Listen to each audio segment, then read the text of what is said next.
할렐루야.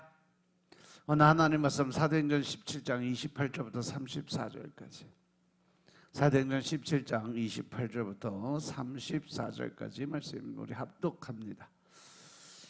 우리가 그를 힘입어 살며 기동하며 있느니라. 너희 시인 중에도 어떤 사람들의 말과 같이 우리가 그의 소생이라 하니, 이와 같이 신의 소생이 되었은즉 신을 금이나 은이나 돌에다 사람의 기술과 고안으로 새긴 것들과 같이 여길 것이 아니니라. 알지 못하던 시대에 하나님이 허물지 아니하셨거니와 이제는 어디든지 사람을 다 명하사 회개하라 하셨으니, 이는 정하신 사람으로 하여금 천하를 공의로 심판할 날을 작정하시고 이에 저를 죽은 자 가운데서 다시 살리신 것으로 모든 사람에게 믿을 만한 증거를 주셨습니다 아니라. 저희가 죽은 자의 부활을 듣고 혹은 기롱도 하고 혹은 이 일에 대하여 내 말을 다시 듣겠다 하니, 이에 바울이 저희 가운데 떠나매 몇 사람이 그를 친하여 믿으니 그 중에 아레오바고 관원 디오누시오와 다마리라 하는 여자와 또 다른 사람들도 있었더라. 아멘. 28, 29절의 말씀을 보면 우리가 그를 힘입어 살며 기동하며 존재한다고 그랬어요. 우리는 하나님의 힘을 입어서 하루하루를 살아가죠. 하나님을 힘입어서 기동하며 존재하죠. 태양이 없이는 식물이 살 수 없는 것처럼 우리는 하나님이 없이 살 수 없는 그러한 존재입니다. 하나님을 거부하는 것이 유물론이고 공산주의고 진화론이에요. 우리의 생명은 내 것이 아닌 것임을 깨달으시기 바랍니다. 우리의 생명은 하나님이 주신 거예요. 그리스 시인 중에 아라투스 시인이 사람이 하나님의 소생이라고 했어요. 우리 인간은 하나님의 소생입니다. 우리는 하나님의 자녀가 된 사람들이에요. 그래서 우리는 하나님을 금이나 은이나 돌에다 사람의 기술과 고안으로 새긴 것들과 같이 여기서는 안 된다고 그랬어요. 하나님을 예술품으로 여기서는 안 된다는 거죠. 하나님은 우리의 반지나 목걸이에 계시지 않아요. 우리는 우상을 섬기지 말고 눈에 보이지 않는 영이신 하나님을 섬기게 된다는 사실을 명심하시기 바랍니다. 또한 사도 바울은 신을 우상 섬기듯이 한 죄를 회개하고 하나님을 올바르게 섬겨야 한다는 것을 증거했어요. 하나님은 자연 계시를 통해서 그의 능력과 신성을 계시하셨으므로 하나님을 찾고자 하면 더듬어 발견할 수 있게 하셨어요. 그러나 이것만으로 하나님을 알기에 부족하므로 마침내 예수 그리스도를 통해서 특별 계시를 허락하셨어요. 이렇게 22절의 사도 바울의 아레바고 메시지는 이교 문화권에 사는 현대들이 어떻게 복음을 증거해야 되는지를 잘 가르쳐주는 그러한 말씀이에요. 아덴에서 예수와 부활을 전하던 사도 바울은 이 아레바고에 서게 됐죠. 이 아레바고가 뭐냐면 바로 이 법정이라는 소리예요. 아레바고가 법정인데 이 아레바고에 서 있는 사도 바울의 눈앞에 보면 엄청난 그리스 신전들이 서 있죠. 그 신전과 신들의 위험 그리고 세상의 권력은 주눅들고 두려워하기에 충분한 것들이었어요. 그래서 우리 삶에는 어떠한 문제를 만나는 것보다 그것을 해석하는 능력이 더 중요하다고 생각해요. 사도 바울에게는 그 능력이 있었던 거예요. 그리고 오늘 말씀이 그 일을 이야기를 했습니다. 아레바고 법정에서 사도 바울은 끌려왔든지 붙들려왔든지 상관없이 설교단으로 만들었어요.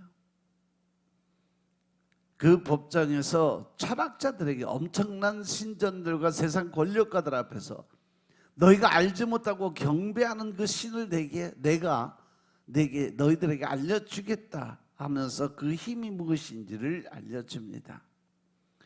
사도 바울은 자신이 믿는 하나님이 우주와 모든 만물을 지으신 분이고 천지의 주제라고 선포합니다. 여기서 천지의 주제라는 것은 바로 이 천지의 주인이다 하는 의미죠. 지금 세상의 이 세상은 로마의 세상이고 사도 바울의 눈앞에는 실제로 엄청난 신전들이 가득하지만 그러나 세상의 진짜 주인은 하나님이시라고 말씀을 전하고 있는 거죠. 내가 믿는 하나님이 내 눈앞에 있는 두려움보다 더 크다는 거예요. 내가 가진 문제보다 하나님이 더 크신 분이라는 것을 인정하라는 거죠. 내 앞에 있는 어려움보다 하나님이 훨씬 더 크신 분이라는 것을 깨달으라는 것입니다. 이게 그리스도인들에게 허락한 믿음인 것임을 깨달으시기 바랍니다. 이게 바로 초대교회 성도들의 믿음이었어요. 아테네의 많은 사람들이 자신이 무엇을 믿는지 알지도 못하고 신을 섬기고 있었지만 사도 바울은 자신이 믿는 하나님이 어떤 분인지 누구신지 분명히 알고 선포를 하고 있는 겁니다. 내가 믿는 하나님은 내 앞에 두려움보다 크신 분이고, 내가 믿는 하나님이 이 세상의 주인이시고, 내가 믿는 하나님이 이 세상을 다스리는 분이시고, 내가 믿는 하나님은 바로 이 부활의 생명을 가지신 분이다. 그래서 우리가 믿는 하나님이 누구신지 분명히 알고 믿어야 된다는 사실 명심하시기 바랍니다. 내가 믿는 하나님이 어떤 분인지를 분명히 알아야 된다는 거죠. 그 당시 아테네 사람들이 엄청난 열심과 돈과 헌신과 오랜 시간을 거쳐서 엄청난 규모의 신전을 건축했어요. 왜냐하면 그 신이 두려움의 존재였기 때문에 그래요. 그 신전을 보고 그 신이 마음이 흡족해서 자신들을 축복해 주기를 원했어요. 그리고 이 신전에 그들이 믿는 신이 함께 한다고 믿었어요. 물론 성경에도 예루살렘 성전이 나와요. 다윗은 자신의 궁전의 화려함과 하나님의 성막의 자금을 보고 하나님의 성전을 건축하기 간절히 원하고 하나님께 기도를 드렸어요. 그런데 하나님께서는 다윗에게 허락지 아니하시고 그 아들 솔로몬에게 예루살렘 성전 건축을 허락하셔서 화려하고 엄청나게 예쁘게 지어놨어요. 그러나 솔로몬이 성전을 건축하면서 분명하게 아는 사실이 있었어요. 그것은 하나님을 위해서 자신이 최선을 다해 성전을 지으나 세상을 만드신 하나님을 인간의 최선 안에 가둘 수는 없다는 것을 깨달았죠. 하나님이 훨씬 더 크고 높으신 분이에요. 그래서 성전보다 하나님이 더 중요하다는 사실을 깨달았다는 거죠. 그런데 어느 순간부터 이 유대인들이 성전과 하나님을 동일시하기 시작을 했어요. 성전에 오면 하나님을 만났다고 착각하는 거죠. 예배를 드리면 하나님을 믿었다고 착각하는 거죠. 그래서 그냥 교회만 나가면, 지금 이 시대도 똑같은 모습이에요. 그냥 교회만 나가면 천당 간다, 예수만 믿으면 천국 간다, 이런 착각 속에 빠져가서 살아오는 그런 믿음 생활을 하는 사람들이 많다는 거죠. 그런데 그게 착각으로 끝나지 않고 그 인생의 신앙의 무너짐으로 나타나니까 문제예요. 부끄러운 일을 행하면서도 아무렇지도 않고 자신의 욕심을 위해 살아가는 모습이 나타나죠. 골로새서에서는 이 욕심의 마음, 탐심이 곧 우상 숭배라고 설명을 하고 계십니다. 그래서 예수님께서 십자가에 달리시기 바로 직전에 제일 처음에 하신 일이 바로 성전 청소죠. 성전을 다 뒤집어 엎으셨죠. 하나님을 그렇게 믿으면 안 된다는 것을 몸으로 보여주신 겁니다. 많은 사람들이 하나님이 어떤 분인지 또 그들이 믿는 하나님이 부족한 분인 것처럼 여겨요. 그래서 이 아테네 사람들 역시 신들을 위해서 무언가 바치고 자신을 희생하고 심지어 어린아이까지 바치려고 했어요. 그래야 신들이 만족하고 기뻐하고 자신들의 재앙을 당하지 않고 복을 준다고 믿었기 때문에 그래요. 그런데 지금도 그래요. 뭐 예물 드리고 헌금을 드리고 감사, 또 어떤 섬김과 봉사, 이 모든 것들이 내가 하나님께 복을 받고 당연히 하나님께 드려야 될 거 하나님 거 하나님께 드리는 걸 생각지 않냐고. 그래서 내가 교회를 위해서, 내가 뭐 하나님을 위해서 이렇게 했다 저렇게 했다 내가 앞서가는 사람들이 많이 있다는 거죠. 그런데 이것을 하나님이 가장 싫어하신다는 사실 명심하시기 바랍니다.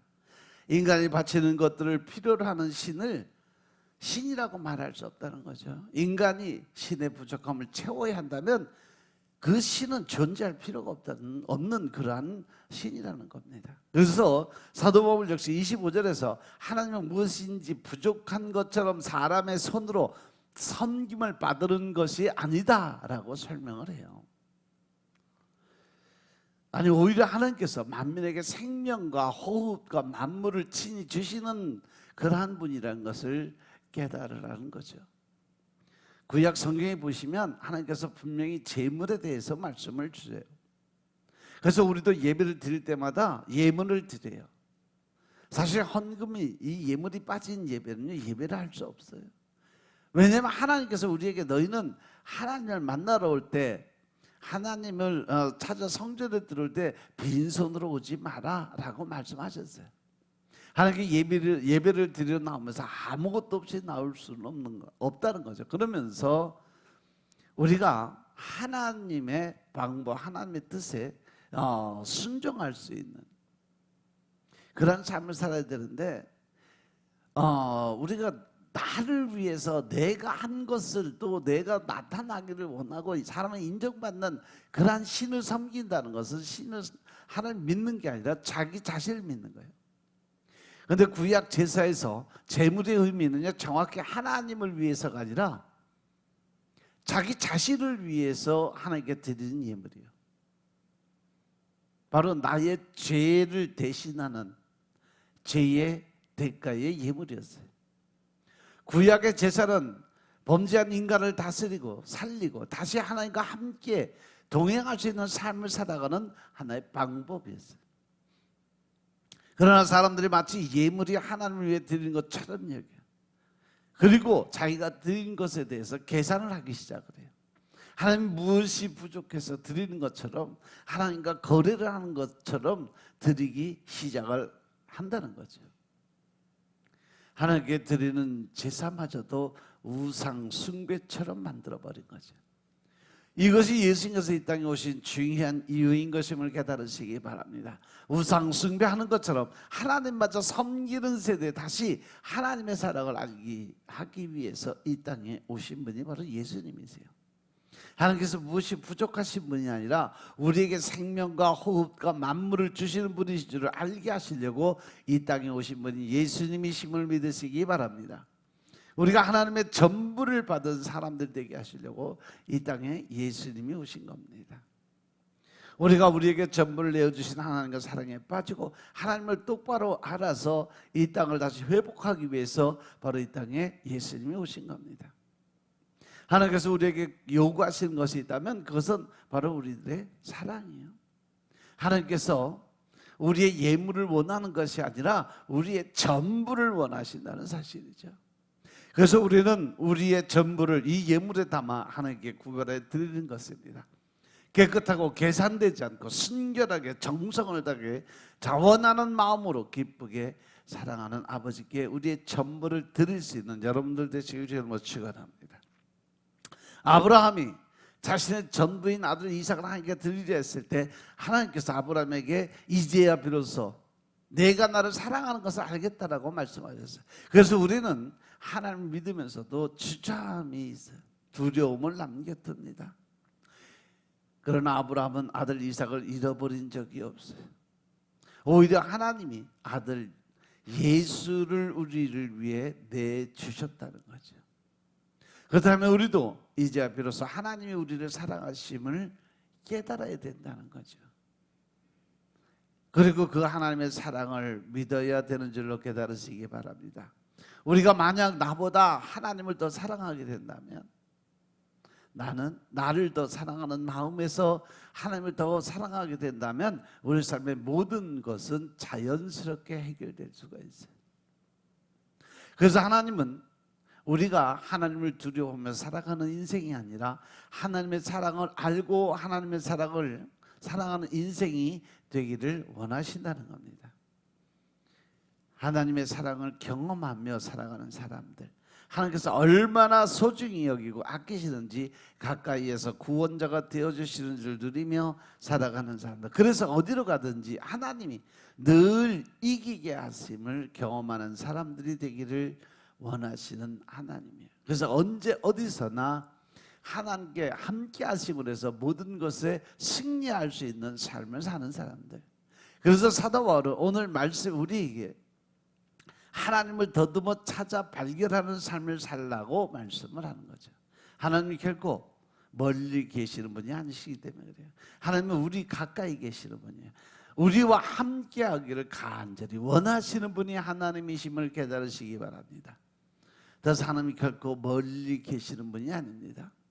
지금도 우리와 함께 동행하고 계시는 분. 그러니 우리는 하나님을 두려워하지 말고 하나님의 사랑을 믿고 하나님을 더듬어 발견할 수 있는 삶을 살아가야 되는 줄로 깨달으시기 바랍니다. 교회 왔다고 하나님을 만난 게 아니에요. 예배를 드렸다고 해서 하나님을 믿는 것도 아니에요. 하나님을 더듬어 찾아야 돼. 하나님을 발견해야 돼요. 내게 주신 하나님의 말씀을 들어야 되고 또 하나님의 뜻을 깨달아서 순종하는 믿음을 가져야 되는 줄로 깨달으시기 바랍니다. 나에게 주시는 말씀을 붙잡고 그 말씀대로 한번 살아가 보고 예수님이 구원자심을 경험하는 삶을 살아야 되는 거예요. 그게 우리의 신앙의 본질입니다. 그것을 보고 오늘 말씀에는 하나님 안에서 힘을 얻고 살아간다라고 말씀해요. 다윗이 어디로 가든지 하나님이 늘 이기게 하셨다라고 전하고 있습니다. 이제 복음이 기쁜 소식인 것은 우리의 반응이 포함되어 있기 때문에 그래요. 하나님께서는 우리와 가까이 계실 뿐 아니라 지금도 우리를 계속 부르고 계신다는 사실 명심하시기 바랍니다. 사랑하는 나의 고귀하고 존귀한 자, 내가 내 기도를 항상 듣고 있다라고 말씀하시는 소리를 들으시기 바랍니다. 그래서 내가 너를 축복할 거고 내가 어디로 가든지 늘 여호와 라파 하나님이 또 여호와 니시 하나님이 늘 여호와 이레 하나님이 함께 하게 될 거라고 말씀하십니다.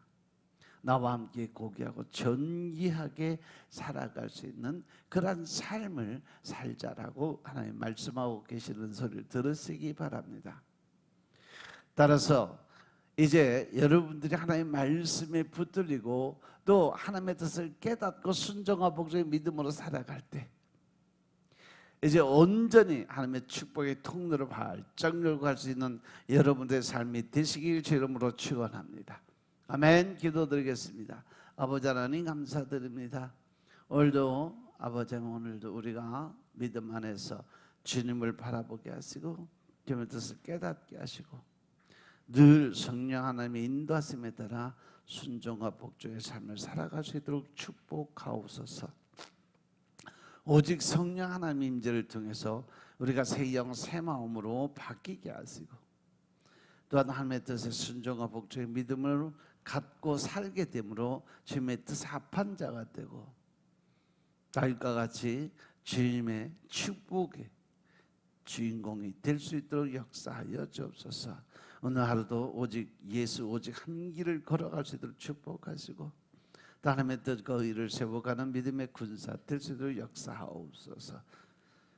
오늘도 아버지 하나님을 기쁘게 하시고 또한 하나님을 웃게 만드시는 하루의 삶을 살게 하옵소서. 모든 말씀 우리 주 예수 그리스도의 이름으로 감사드리며 기도드렸사옵나이다. 아멘.